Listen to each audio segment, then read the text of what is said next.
এই দেখুন, এই চালের গুঁড়ি আর নারকেলের ছাই মেরেছি, পাটালি দিয়ে গরম জল দিয়ে মাখছি। এটাকে মেখে এক ময়দার মতো করে মাখতে হবে, শক্ত টাইট করে দিয়ে তারপরে এটাকে পিঠে বানাবো।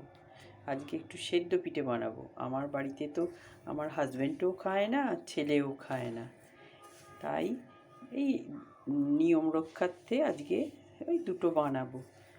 আমাদের দেশের বাড়িতে আগে সব হতো, তৈরি হতো। আমার বাপের বাড়িতেও এগুলো তৈরি হতো। অনেকজন মেম্বার ছিল, আমরা 5 ভাই বোন, বাবা মা দাদু ঠাকুমা পিসি কাকা সব ছিল। এখন তো বলতে গেলে যে সেরম আর কেউ নেই। আর আমার শ্বশুর বাড়িতেও বড় সংসার, কিন্তু এখানেও কেউ অত পিঠে খেতে ভালোবাসে না। দিয়ে আমাদের এই আস্তে আস্তে সব সংসার ভেঙে গিয়ে সব ছোট সংসার হয়ে গেছে। তাই এখন আমাদের 3 জনের সংসার। ছেলেও খেতেও ভালোবাসে না, আর হাজব্যান্ড খেতেও ভালোবাসে না, আমি একাই ভালোবাসি।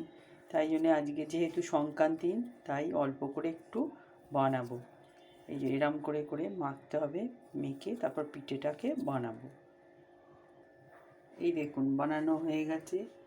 এবার গুটি কেটে নিয়েছি, এবার আস্তে আস্তে এগুলোকে বানাবো।